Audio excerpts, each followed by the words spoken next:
there. Or she'd like to. Okay. It doesn't matter. I can stand. I can just stand. We want to be able to see you. But I'd like to introduce to the court and Ryleigh Whitaker. She's one of our senior 4-H'ers. She's going into her senior year at Cisco High School this year already. And this past year, she served as Cisco 4-H Club. She's actually in the Rising Star 4-H Club. She's been their president this past year. She also is on our District 8 as president state council, and due to that participation, she got to be an officer on the state 4-H council, which is actually a really big deal in 4-H. And so this past couple of weeks, she's been all over the place, but she competed in A&M with public speaking. She's been doing public speaking since she was 4 to 5 years old, for sure 5, and she has excelled in this and perfected it as she's gone along. So a lot of us that have to get up in public, this is something that's pretty impressive when you showcase Ryleigh today, so that y'all could see the type of work that she's put into this project. She also will now, because of winning first place at A&M with public speaking, will go on and be able to compete in January at the National Western Roundup in Colorado. And I'm assuming, Mindy, Mom, and Grandma can correct me on this, is there'll be first place winners from all over the nation there, and she'll be competing representing Eastland County. So we wanted y'all to hear what she can do, and Ryleigh, we're proud of you, and this is home, so just relax and do your thing. So, and I was thinking if you might just stand up there, we could move that chair just a little bit. I can just stand right here. That'd be fine. Okay. So. Are you ready? Yep. 2 operating rooms, 2 prayers, 1 answer. In operating room 1, we have Katie, a 16-year-old high school student who is in the hospital because she was in a major car accident. Her injuries are life-threatening, and the prognosis is grim. Her doctors have worked tirelessly to save her life, and her parents have spent their days on their knees praying for a miracle, for God to save their baby girl. In operating room 2, we have Bobby, an 18-year-old high school senior who is in the hospital because he was born with a major heart defect. He was born with a condition, and over the years, he has fought a chronic disorder. His parents have also spent their days praying for a much-needed organ donor. Now, Bobby's parents have been informed that there is a young lady in the hospital who proves to be a match, but the coming days will determine his and her destiny. Can you imagine the scenario? Katie and Bobby's parents in the same hospital chapel, both praying for their babies? Unfortunately, in order for one child to live, the other must die. It just doesn't seem right, does it? Good morning. My name is Ryleigh Whitaker, and today I'm going to be telling you about the medical timeline of xenotransplantation, how xenotransplantation, when paired with genetic modification and cloning, can close the supply and demand gap for organ availability, and why we as agriculturists should advocate for this new option in the medical field. 114,000. That is currently the number of individuals on the waiting list for an organ transplant. Think about it, 114,000. And out of that heart-stopping figure, less than 34,000 transplants are performed each year. A new name is added to the list every 10 years. Every single day, 20 people die waiting on an organ transplant. The numbers are staggering, and the supply and demand for organ availability is growing further and further apart with every passing year. Ladies and gentlemen, this is a problem. But what if I told you that through the advancements of science, technology, and agriculture, we could solve this dilemma? What if I told you the answer did not require the passing of another human being? The answer, you ask? Xenotransplantation. Timeline of xenotransplantation. It is interesting to note that cross-species transplants have been documented since the 17th century. In 1667, a French doctor tapped into the veins of a sheep to perform a blood transfusion in order to save the life of his 15-year-old patient. In the 1900s, xenotransplantation gained much notoriety.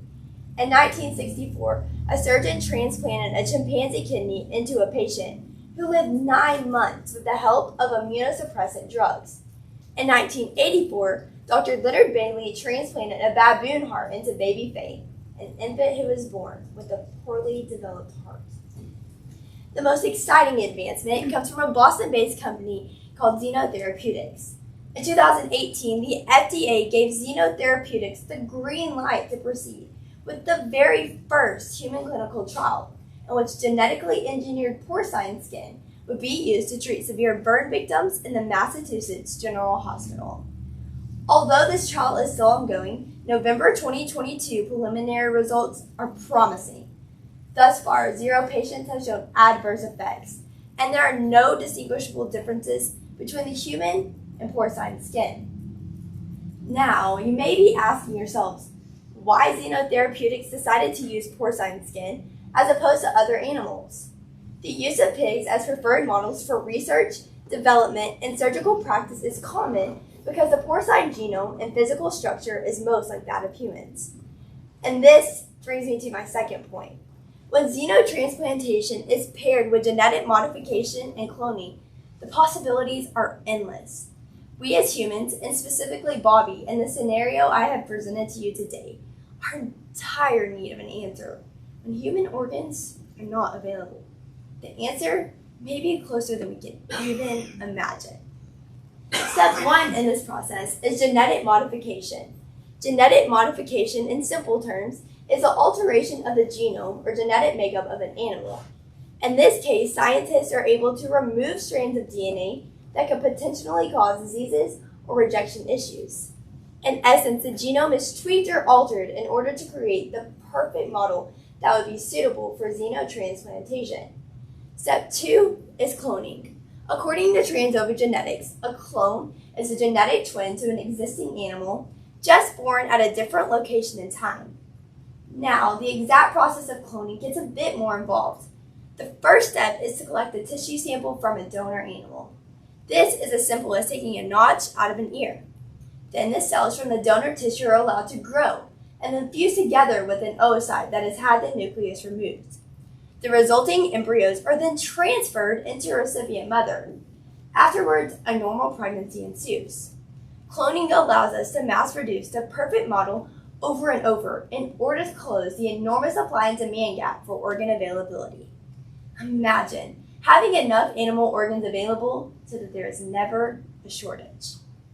However, the most prominent obstacle we must overcome is lack of education and a negative public perception. Understandably so, the initial response of the general public is one that squints and winces at the thought of having an animal organ being placed inside their body. However, a recent survey conducted by the National Kidney Foundation revealed that with explanation and knowledge, 75% of the people surveyed agreed that they would be open to xenotransplantation if human organs were not available. The key to this survey? Education.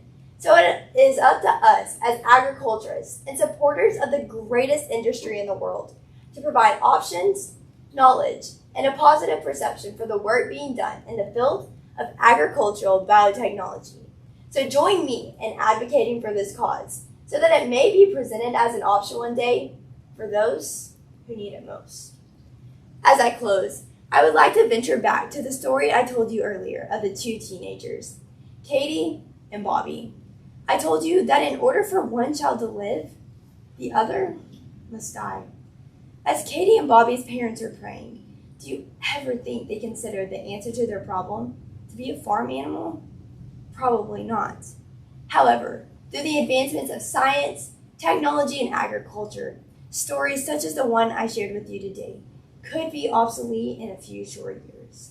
What a miraculous day it will be when we no longer have to depend on the loss of one life to save another. Agricultural biotechnology has the ability to change the ending to someone's story. Who knows? One day you might find yourself saying, "The greatest hero I never knew was a pig that saved my life." Thank you. I